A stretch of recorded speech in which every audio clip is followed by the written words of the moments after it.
प्रिय छात्र छात्री बृंद, आज आम आलोचना करवा दशम श्रेणी साहित्य सिंधु बहिर द्वितीय पद्य राघवंक लंका यात्रानुकूल। आम यही कविता को आज आलोचना करवा। यही कविता को आम दुईटी भाग कर आलोचना करवा। तो यही कविता आलोचना करने पूर्व मुझे तुमको कही रखे जेकोसी कविता को आलोचना आम करने पूर्व या चारोटी भाग में आम आलोचना करवा। गोटे है कवितार शीर्षक अर्थ, दुईटी है कवि परिचय, तीन है कवितार पृष्ठभूमि बा कवितार वैशिष्ट्य एवं चतुर्थ है कवितार आलोचना। तो पिला माने बर्तमान आम आसुजा कविता को आलोचना करवा। तो आम कविता को आलोचना करने पूर्व तुमको कही रखे जे प्रथम देखिए आम कवितार शीर्षक अर्थ। कवितार शीर्षक अर्थ हूँ कवितार शीर्षकटी हूँ राघवंक लंका यात्रानुकूल। राघव कहले पिला माने राघव होती मर्यादा पुरुष प्रभु श्रीरामचंद्र। लंका हूँ रावणर राज्य। यात्रानुकूल अर्थात गंतव्यर शुभारंभ, यात्रा आरंभ। तेणु एठी प्रभु रामचंद्र सीता को उद्धार करने निमंते लंका यात्रा आरंभ करिसंती। यही हूँ कविताटीर शीर्षकर अर्थ। तो बर्तमान में आलोचना करवा कवि परिचय। कवि होचंती कवि सम्राट उपेन्द्र भंज। कवि सम्राट उपेन्द्र भंज। कवि सम्राट उपेन्द्र भंज जड़े ओडिया काव्य जुगर अन्यतम अप्रतिद्वंदी कवि। से रीति कवि, आलंकारिक कवि, श्रृंगारिक कवि, शब्द और अर्थर कवि, जीवन और यौवनर कवि, रस और सौंदर्यर कवि होचंती कवि सम्राट उपेन्द्र भंज। रीतियोग्य कवि मान मध्य से होचंती श्रेष्ठ काव्यकार भाव में स्वतंत्र आसनर अधिकारी। उपेन्द्र भंज थिले जड़े असाधारण संपन्न प्रतिभा संपन्न कवि। से नव नव नुआ नुआ उन्मेषशालिनी प्रज्ञान अधिकारी थिले कवि सम्राट उपेन्द्र भंज। से होचंती यथार्थ कहबाक गले कविगुरु, वीरवर, मंगराज एवं सर्वोपरि उत्कलीय सारस्वत जगत होचंती जड़े महाकवि। उपेन्द्र भंज ओडिया साहित्य आकाश में जड़े प्रचंड मार्तंड निश्चय, यह तिलेमात्र संदेह नहीं। से पुणी आम मानकर कवि कुलचंद्र उत्कल भारती से जड़े प्रिय बरपुत्र। अगणित ओडिया मानकर हृदय सिंहासन में जदि केउ कवि आसन पाति बसिचंती ताहले से होचंती कवि सम्राट उपेन्द्र भंज। संस्कृत काव्यादर्श को ग्रहण करी रसाल सोमना सुखदायी भंजीय काव्य संपद सृष्टि करी से जो चिरस्मरणीय होइछंती ताहा सारस्वत जगत में अत्यंत अवदान कहले अत्युक्ति हेब नाही। जड़े विदग्ध काव्यामोदी रसग्राही कवित्व जनमानंकर मन को रसायनित करने से जड़े दिव्य प्रेरणा। अपार काव्य संसार सृष्टि करी काव्यकार उपेन्द्र भंज होचंती जड़े प्रजापति आसन से असीन। तेणु कवि सम्राट उपेन्द्र भंज कहले कवि मानकर श्रेष्ठ जे कि कवि सम्राट उपेन्द्र भंज तांको उपाधि दिया जायछि। यही महान आत्मार आम जीवनी आलोचना करवा। कवि होचंती उपेन्द्र भंज जहाँकि भंजनगर स्थित घुमुसर राजवंश जन्मग्रहण।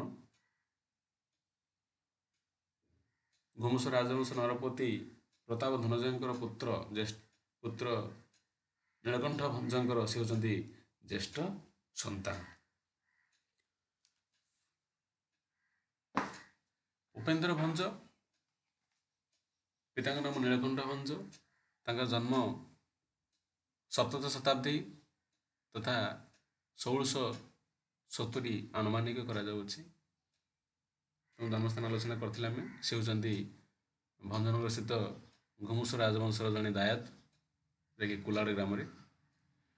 ତାଙ୍କ ତିରୋଧାନ ଅର୍ଥାତ ଇହଧାମ ସ୍ୱର୍ଗାରୋହଣ କରିଥିଲେ ଅଷ୍ଟାଦଶ ଶତାବ୍ଦୀ, ଯାହାକି 1720ରୁ 1740 ଆନୁମାନିକ କରାଯାଉଅଛି।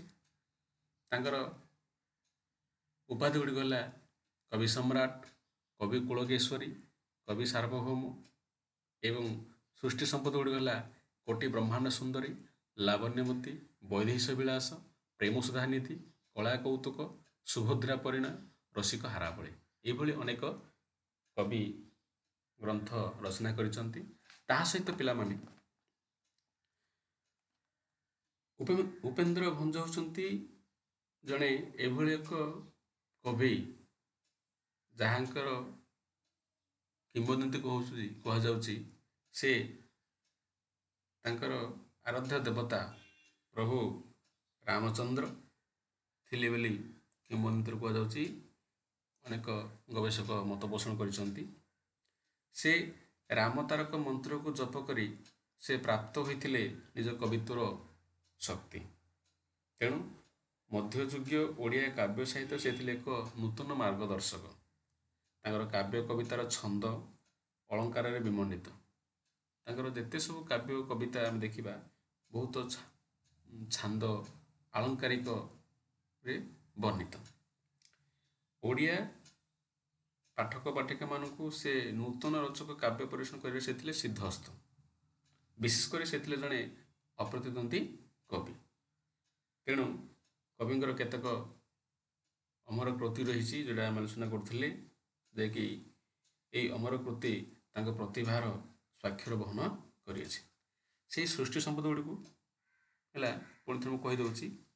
ଲାବଣ୍ୟବତୀ, ବୈଦେହୀଶ ବିଳାସ, କୋଟି ବ୍ରହ୍ମାଣ୍ଡ ସୁନ୍ଦରୀ, ରସିକ ହାରାବଳୀ, ପ୍ରେମ ସୁଧାନିଧି, ସୁଭଦ୍ରା ପରିଣୟ, ଅବନା ରସ ତରଙ୍ଗ, କଳା କୌତୁକ, ଛାନ୍ଦଭୂଷଣ, ରସପଞ୍ଚକ ଭଳି ନାମକ ଅନେକ ଗୀତାତ୍ମକ ଆଳଙ୍କାରିକ କୃତି ରଚନା କରିଛନ୍ତି। ତା ସହିତ ତାଙ୍କର ଗୀତାଭିଧାନ ନାମକ ଏକ ପଦ୍ୟାତ୍ମକ ଶବ୍ଦକୋଷ ମଧ୍ୟ ସେ ଲେଖିଛନ୍ତି। ଏତଦ୍ ବ୍ୟତୀତ ସେ ଅନେକ ଚୌପଦୀ ଆଉ ଚଉତିଶା ମଧ୍ୟ ଲେଖିଛନ୍ତି। ଚୌପଦୀ ଆଉ ଚଉତିଶା ମଧ୍ୟ ଲେଖିଛନ୍ତି। ତେଣୁ ମୋଟାମୋଟି ଭାବରେ କହିବାକୁ ଗଲେ କବି ହିସାବରେ ଜଣେ ରାଜା ସଦୃଶ୍ୟ। ତେଣୁ ତାଙ୍କୁ ଭୂଷିତ କରାଯାଇଛି କବି ସମ୍ରାଟ, କବି କୁଳକେଶ୍ୱରୀ, କବି ସାର୍ବଭୌମ। ତ ଇଏ ଥିଲା କବିଙ୍କର ପରିଚୟ। ବର୍ତ୍ତମାନ ଆମେ ତୃତୀୟଟି ଆଲୋଚନା କରିବା କବିତାର ପୃଷ୍ଠଭୂମି ବା କବିତାର ବୈଶିଷ୍ଟ୍ୟ। କବିତାର ବୈଶିଷ୍ଟ୍ୟ ଆମେ ଆଲୋଚନା କରିବା ପୂର୍ବରୁ ମୁଁ କହି ରଖେ ପିଲାମାନେ, ତେଣୁ ସମସ୍ତେ ରାମାୟଣ ଦେଖିଥିବ, ଜାଣିଥିବ, ରାମାୟଣ ପଢ଼ିଥିବ, ଅଳ୍ପ କିଛି ପଢ଼ିଥିବ। ତ ଏ ହେଉଛି ରାମାୟଣ କଥାବସ୍ତୁ ଉପରେ କବିତାଟି ବର୍ଣ୍ଣିତ। ତ ଏଇ ଯେଉଁ କବିତାର ଶୀର୍ଷକ ହେଲା ରାଘବଙ୍କ ଲଙ୍କା ଯାତ୍ରାନୁକୂଳ। ତ ଏହା ପରେ ମୁଁ କିଛି କହି ରଖିବାକୁ ଚାହେଁ। ଯେତେବେଳେ ମାତା ସୀତାଙ୍କୁ ରାବଣ ଅପହରଣ କରି ନେଇଛି, ମାତା ସୀତାଙ୍କୁ ବହୁ କଷ୍ଟରେ ପ୍ରଭୁ ରାମଚନ୍ଦ୍ର ସୀତାଙ୍କୁ ଠାବ କରିଛନ୍ତି। ଯେତେବେଳେ ଜାଣିପାରିଲେ ଯେ ଲଙ୍କାଧି ନରେଶ, ଲଙ୍କାଧିପତି ରାବଣ ସୀତାଙ୍କୁ ଅପହରଣ କରି ନେଇଛି, ତ ସେଇ ଲଙ୍କାକୁ ଯାଇ ସୀତାଙ୍କୁ ଉଦ୍ଧାର କରିବା ପାଇଁ ପ୍ରଭୁ ରାମଚନ୍ଦ୍ର ମନସ୍ଥ କରିଛନ୍ତି। କିନ୍ତୁ ଲଙ୍କାକୁ ଯିବା ପାଇଁ ସମୁଦ୍ର ପାର କରିବାକୁ ପଡ଼ିବ, ଯାହା ଆମେ କହୁଛେ ଭାରତ ମହାସାଗର। ଏହି ସମୁଦ୍ରକୁ ପାର କରିବାକୁ ପଡ଼ିବ।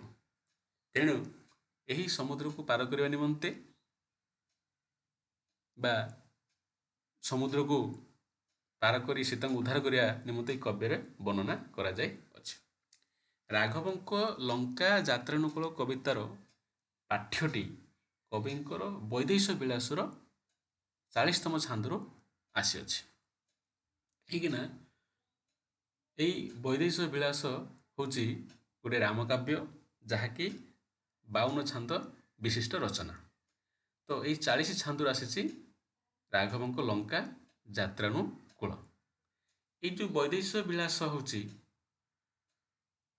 ଏକ ରାମକାବ୍ୟ, ଯାହା ଏହି ପଦ୍ୟର ପ୍ରଥମ ପଦ ହେଉଛି ବା ଆଦ୍ୟ ବର୍ଣ୍ଣ ହେଉଛି ବ ନିୟମରେ ରଚିତ। ଏହି ପଦ୍ୟଟି ବୈଦେହୀଶ ବିଳାସର ସମସ୍ତ ଛାନ୍ଦ ଗୁଡ଼ିକର ପ୍ରତ୍ୟେକ ପଦ ବ ବର୍ଣ୍ଣରୁ ସୃଷ୍ଟି। ତେଣୁ ଏ ହେଉଛି ରାମଙ୍କ ଲଙ୍କା ଯାତ୍ରାନୁକୂଳ, ଯେଉଁଟାକି ବୈଦେହୀଶ ବିଳାସ 40ତମ ଛାନ୍ଦରୁ ଆନିତ।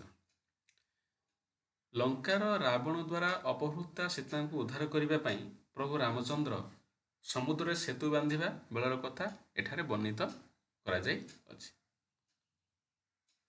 ଉପେନ୍ଦ୍ର ଭଞ୍ଜଙ୍କର, ଯେଉଁଟାକି ଆମେ କହୁଥିଲେ ତାଙ୍କର କାବ୍ୟ କବିତା ଗୁଡ଼ିକ ବହୁ ଅଳଙ୍କାରିକତା ପ୍ରିୟ, ତେଣୁ ଏହି କବିତାଟି ମଧ୍ୟ ସେହିଭଳି ଲେଖାଯାଇଛି। ତାଙ୍କର ଅନେକ କବିତା ଗୁଡ଼ିକ ବିଭିନ୍ନ ରାଗରେ ବର୍ଣ୍ଣିତ। ତ ଏହି କବିତାରେ ମଧ୍ୟ ରାଗ ଆଶାବରୀରେ ବର୍ଣ୍ଣିତ। ମଧ୍ୟଯୁଗର,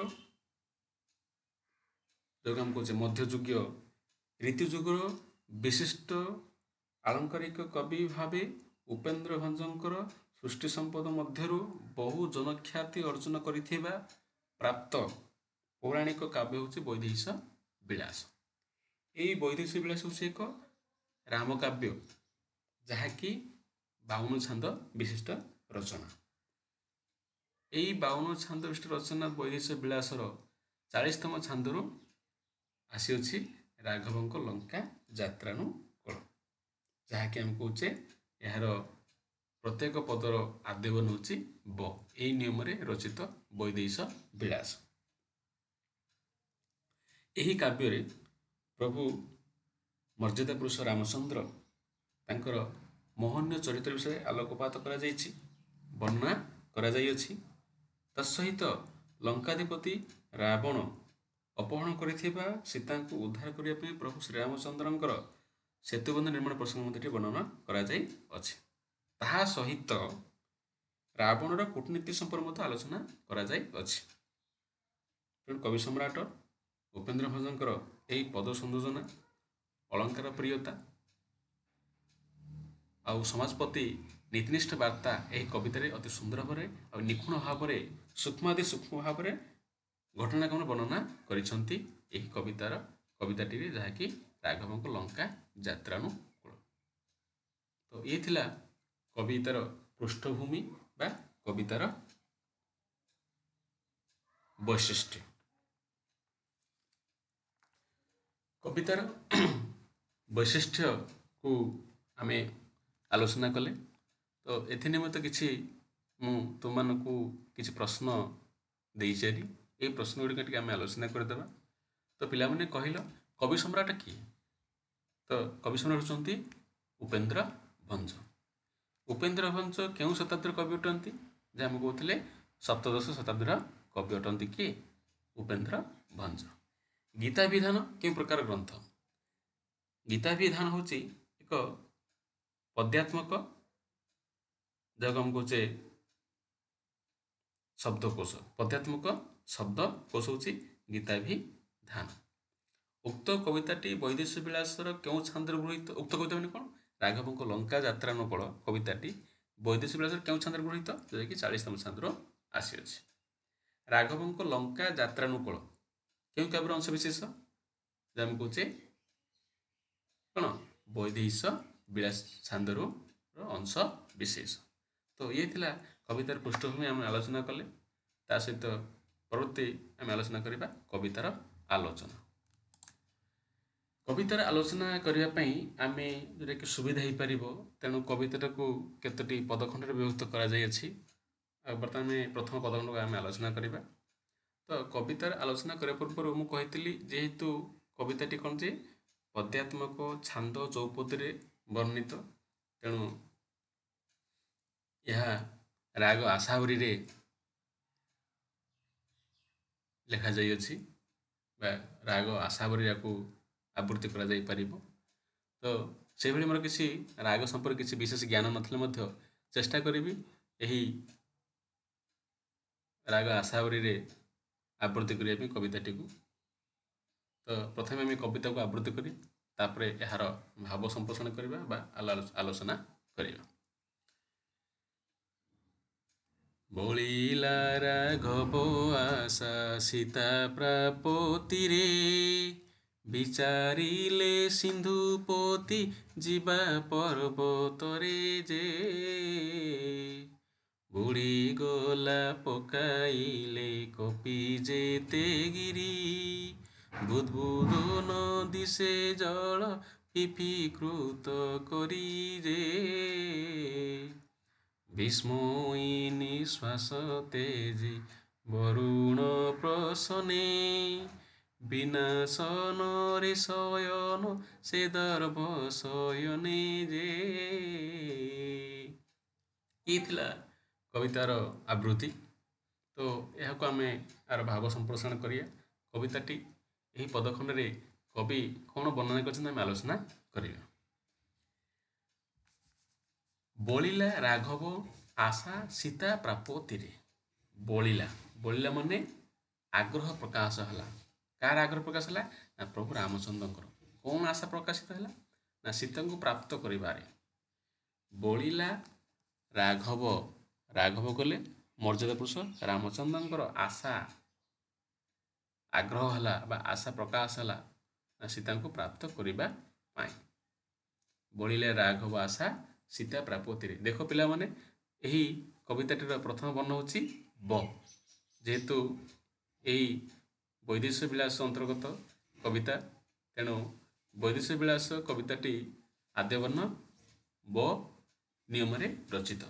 ବଳିଲା ରାଘବ ଆଶା ସୀତା ପ୍ରାପତିରେ, ଅର୍ଥାତ୍ ପ୍ରଭୁ ରାମଚନ୍ଦ୍ରଙ୍କର ସୀତାଙ୍କୁ ପ୍ରାପ୍ତି କରିବା ପାଇଁ ତାଙ୍କର କ'ଣ ଆଶା ବା ଆଗ୍ରହ ଜନ୍ମିଲା। କାହିଁକି ନା ସୀତାଙ୍କୁ ଉଦ୍ଧାର କରିବା ପାଇଁ ସେ କ'ଣ କରିବେ? ଲଙ୍କା ଯାତ୍ରା ଆରମ୍ଭ କରିବେ। ତ ଦେଖିଲେ এই ଲଙ୍କା ଯାତ୍ରା ଆରମ୍ଭ କରିବାରୁ ନା ଲଙ୍କାକୁ ଯିବା ପାଇଁ ହେଲେ ଏଇ ସମୁଦ୍ରକୁ, ଏଇ ଅତଳ ସମୁଦ୍ରକୁ ଆମେ ପାର କରିବାକୁ ପଡ଼ିବ। ତ ଆମେ କେମିତି ପାର କରିପାରିବା? ନା ଏହାକୁ ସେତୁବନ୍ଧ, ଏହା ଉପରେ এই ସମୁଦ୍ର ଉପରେ ଯଦି ଆମେ ସେତୁବନ୍ଧ ନିର୍ମାଣ କରିପାରିବା ତାହେଲେ ଆମେ ଲଙ୍କାକୁ ଯାଇପାରିବା। ବିଚାରିଲେ ସିନ୍ଧୁପତି ଯିବା ପର୍ବତରେ ଯେ, ଅର୍ଥାତ୍ ସେ ବିଚାରିଲେ, ପ୍ରଭୁ ରାମଚନ୍ଦ୍ର ବିଚାରିଲେ ଯେ ନା ଏହି ସିନ୍ଧୁ, ସିନ୍ଧୁ କଲେ ପିଲାମାନେ ସମୁଦ୍ର, ସିନ୍ଧୁ କଲେ ସମୁଦ୍ର, ସାଗର, ପାରାବାର, ଏ ହେଉଛି ସିନ୍ଧୁର ପ୍ରତିଶବ୍ଦ ଗୁଡ଼ିକ। ନାଇଁ, ଏହି ସିନ୍ଧୁକୁ ଅତିକ୍ରମ କରିବା ପାଇଁ କ'ଣ କରିବାକୁ ପଡ଼ିବ? ନା ଏହା ଗର୍ଭରେ ଆମେ ପାହାଡ଼, ପର୍ବତ, ଗିରି, ପଥର ଏହାସବୁକୁ କ'ଣ କରିବା? ପକେଇକିରି ୟା ପରେ ଆମେ ସେତୁବନ୍ଧ ନିର୍ମାଣ କରିବା। ଏଭଳି ଚିନ୍ତା କଲେ କି ପ୍ରଭୁ ରାମଚନ୍ଦ୍ର।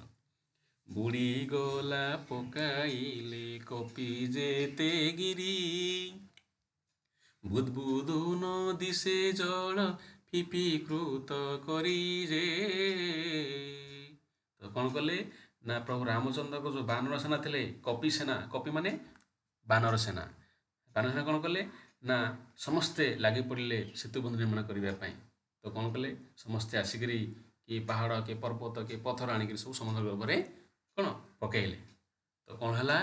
ନା ଯେତେବେଳେ ଏହି ପାହାଡ଼, ପର୍ବତ ଆଣିକି ସମୁଦ୍ର ଭିତରେ ବାନର ସେନା ପକାଇଛନ୍ତି, ସେତେବେଳେ ସବୁ ସମୁଦ୍ର ଗର୍ଭରେ କ'ଣ ପାଣି ଫୋଟକା ଭଳିଆ, ବୁଦବୁଦ ପାଣି ଫୋଟକା ଭଳିଆ ଫି ଫି ସାଉଣ୍ଡ କରିକିରି ବା କ'ଣ ଶବ୍ଦ କରିକିରି କ'ଣ ହେଇଛି? ସେ ଭିତରେ ଲୀନ ହେଇଗଲା, ସମୁଦ୍ର ଗର୍ଭରେ ଲୀନ ହେଇଗଲା। ଏଡ଼େ ଏଡ଼େ ପାହାଡ଼, ବିରାଟ ପାହାଡ଼, ପର୍ବତ ଆଣିକିରି କ'ଣ ସମୁଦ୍ର ଗର୍ଭରେ ଯେତେ ପକାଇଲେ, ସେତେବେଳେ ସବୁ ବୁଦବୁଦ ପାଣି ଫୋଟକା ଭଳି ଫି ଫି ଶବ୍ଦ କରିକିରି ସେଇ ସମୁଦ୍ର ଗର୍ଭରେ କୁଆଡ଼େ ବିଲୀନ ହେଇଗଲା, କେହି ଜାଣିପାରିଲେ ନାହିଁ। ଏମନ୍ତ ପ୍ରକାର ଦୃଶ୍ୟ ଦେଖି ପ୍ରଭୁ ରାମଚନ୍ଦ୍ର ଅତ୍ୟନ୍ତ ବିସ୍ମୟ ହେଇଗଲେ। ତ कवि अति सुंदर भाବେ वर्णना करछन्ति विस्मयी निश्वास तेजे वरुण प्रसने विनाशन ऋषयन से दर्भ शयने जे। तो एमंत कार्य देखि प्रभु रामचंद्र तांका मनरे अत्यंत विस्मय जागृत हला, अत्यंत आश्चर्य जागृत हला। निजर दीर्घ निश्वास नहीं, निश्वास नहीं युक्त श्वास, निश्वास एक संधि विच्छेद पद, संधिगत पद निश्वास, दीर्घ निश्वास नहीं से भाविले ना ये कले आम समुद्र उपर सेतुबंध निर्माण करिपरिबा नाही। तो आम केमती निर्माण करिपरिबा? तो एथिपाई आम कौन करा पड़िबो? वरुण को प्रसन्न करिया पड़िबो, वरुण को आनंदित करिया पड़िबो। प्रसन्न माने आनंद, वरुण माने जे कि जलाधिपति समुद्र राजा वरुण, तांको आमे प्रसन्न करिया पड़िबो। तो कौन करिया पड़िबो? विस्मयी निश्वास तेजी वरुण प्रसन्ने विनाशन ऋषयन से दर्भ शयने रे। तेणु वरुण को प्रसन्न करने को हेले कौन करिया पड़िबो ना दर्भ शयन करिवे। केमती दर्भ शयन करिवे ना बिना सनरे, बिना असनरे अर्थात बिना आहार अर्थात उपवास रही कौन कले दर्भ शयन करिवे। दर्भ माने पिला माने कुश, जोटा कि एक प्रकार तृण कुश जोटा कहुचे, से कुश शଯ୍ୟା पर शयन करिवे बिना आहार। ताहले वरुण देवता ताहा जलाधिपति कौन हेबे? प्रसन्न होइकरी आमर ए कार्य को कौन करिवे? सठिक भाव संपादन बा आम यही कार्य को यही कार्य करने द्वारा आम सेतुबंध निर्माण करें भावी कौन रामचंद्र यह कले। तो यही थिला प्रथम पदखंडर आलोचना। एथि निमंते आम किसी घटनात्मक प्रश्न पचारिचे। यही पार्श्व पिला माने किसी 5टा प्रश्न दी जाइए। तो कहार प्राप्ति पई रामंकर आशा बढ़ी पिला माने एटा आम आलोचना करथिले। कहार प्राप्ति पई ना सीता प्राप्ति पई प्रभु रामचंद्र आशा बढ़ी। राघव कौन चिंता कले बा कौन विचारिले? राघव विचारे जे ना सिंधु उपरे सेतुबंध निर्माण करी आम सीता को संधान करें, सीता को रक्षा करें। तृतीय प्रश्न है यही शब्द गुड़िकर प्रतिशब्द गुड़िक लेख यथा वरुण दर्भ। वरुण तुम कही पिला माने वरुण होती जलाधिपति बा समुद्र देवता जो आम कहे समुद्र राजा। दर्भ माने कुश एक प्रकार तृण। किए पर्वत फिंगरू समुद्र जल रे बुड़ीगला। किए पर्वत फिंगरू ना कपि माने जो समुद्र गर्भ कौन कले गिरी पर्वत फिंगिले कि समुद्र गर्भ में विलीन होगला। तो पंचम प्रश्न है रामचंद्र वरुण को संतुष्ट करने क्या शयन करते? क्या शयन करते ना कुश शଯ୍या पर शयन करते, दर्भ शयन करते, कुश शଯ୍या पर शयन करते। यही प्रथम पदखंडर आलोचना। आम आलोचना करवा द्वितीय पदखंड। बुधे शुण अन्य प्रसंग को दश शिर बरगिला से सुख सारण करी चार जे। विभीषणे कह ज्येष्ठ भ्राता पिता सरी बुझी न बुझी पिता बाणी पिता करी रे। विभूति की भुंजुथिलु विभूति भूषणे बड़ कूले जनमी शरण की कारणे दे। तो कविताटी अति सुंदर भाव में पदखंड आलोचना करछंती। आउ एक प्रसंग को उपस्थापन करछंती कवि उपेन्द्र भंज। बुधे शुण अन्य प्रसंग को दश शिर बरगिला शिशु को सारण करी चार जे। इठी आउ एक प्रसंग उपस्थापन कराଯାଇଛି ना बुधे। बुधे माने हे पंडित माने शुणंतु। कौन शुणंतु ना आउ एक प्रसंग शुणंतु। कौन से प्रसंग ना दश शिर बरगिला शिशु को सारण करी चार जे। दश शिर माने किए? दशानन जे रावण। दश आनन जार से होचंदी दशानन माने यही दशानथ रावण कौन कले निजर मंत्री शुक सारण को कौन कले बरगिले, कौन प्रेरित कले, पठेले कौन करी दूत हिसाब से। चार माने दूत, चार माने दूत। शुक सारण को निजर दूत करी रावण पठेले। क्या पाख पठेले ना ବିଭୀଷଣେ କହ ଜ୍ୟେଷ୍ଠ ଭ୍ରାତା ପିତା ସରି ବୁଝି ନ ବୁଝି ପିତା ବାଣୀ ପିତା କରି ରେ। ବିଭୀଷଣେ ନା କ'ଣ କହିବ ଯାଇକିରି ନା ମୋ ଭ୍ରାତା ବିଭୀଷଣ କ'ଣ ହେଇଛି ନା ପ୍ରଭୁ ରାମଚନ୍ଦ୍ରଙ୍କ ଶରଣାପନ୍ନ ହେଇଯାଇଛି। ତ ଏଠି କହିବାକୁ ପିଲାମାନେ ଚାହେଁ ମୁଁ ଯେତେବେଳେ ସୀତାଙ୍କୁ ଅପହରଣ କରି ରାବଣ ସୀତାଙ୍କୁ ଅପହରଣ କରି ରାବଣ ଯେତେବେଳେ ଲଙ୍କାନଗର ନେଇଯାଇଛି ସେହି ସମୟରେ ଭ୍ରାତା ବିଭୀଷଣ କହିଛନ୍ତି ହେ ଅଗ୍ରଜ ଏହା ଏକ ଉଚିତ କାର୍ଯ୍ୟ ନୁହେଁ, ତେଣୁ ସୀତାଙ୍କୁ ଫେରାଇ ଦିଅ। ତେଣୁ ରାବଣ ସେଥିରେ ସମ୍ମତି ପ୍ରକାଶ କରିନାହିଁ। ତେଣୁ ଏହି ସମ୍ମତି ପ୍ରକାଶ ନ କରିବାରୁ ବିଭୀଷଣ କ'ଣ କରିଛନ୍ତି ପ୍ରଭୁ ରାମଚନ୍ଦ୍ରଙ୍କୁ ଶରଣାପନ୍ନ ହେଇଛନ୍ତି। ତ ଏଠି ରାବଣ ନିଜର କୂଟନୀତି ପ୍ରେରଣ କରିଛି, କୂଟନୀତି ଖଟେଇଛି। କ'ଣ କରେଇଛି ନା ହେ ମନ୍ତ୍ରୀଦ୍ୱୟ ବିଭୀଷଣକୁ ଯାହା କହିବ ଯେ ନା ମୁଁ ତାର ହେଉଛି ଜ୍ୟେଷ୍ଠ ଭ୍ରାତା, ଯିଏକି ପିତା ସଦୃଶ୍ୟ।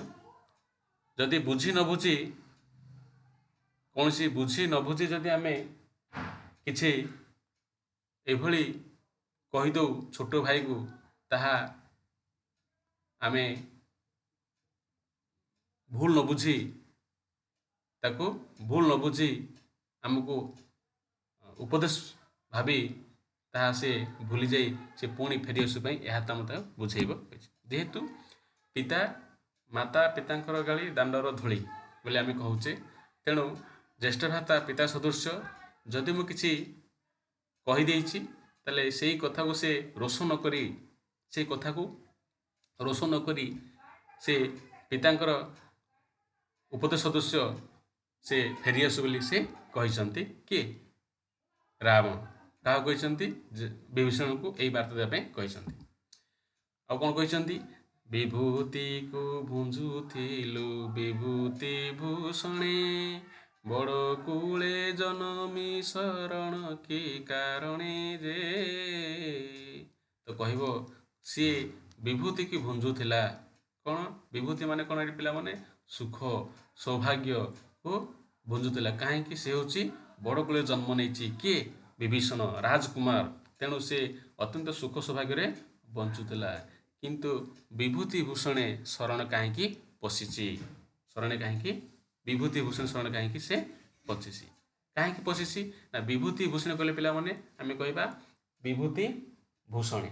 ବିଭୂତି ଭୂଷଣେ ଅର୍ଥାତ୍ ଯେଉଁଟା କହୁଛେ ବିଭୂତି ଯାହାର ଭୂଷଣ, ଯିଏକି ବିଭୂତି ଭୂଷଣ। ଏ ଗୋଟେ ସମାସଗତ ପଦ ଯାହାକୁ ଆମେ କହୁଛେ ବହୁବ୍ରୀହି ସମାସ। ଏଇଟା ମାନେ ବିଭୂତି ଭୂଷଣ କଲେ ଯେ ବିଭୂତିରେ ଲେପ, ବିଭୂତିରେ ଯିଏ ଲେପ, ବିଭୂତି ଲେପରେ ଯିଏ ନା ବିଭୂତି ଦ୍ୱାରା ଯିଏ ଲେପ ସିଏ ହେଉଛି ବା ବିଭୂତି ଭସ୍ମଭୂଷଣ।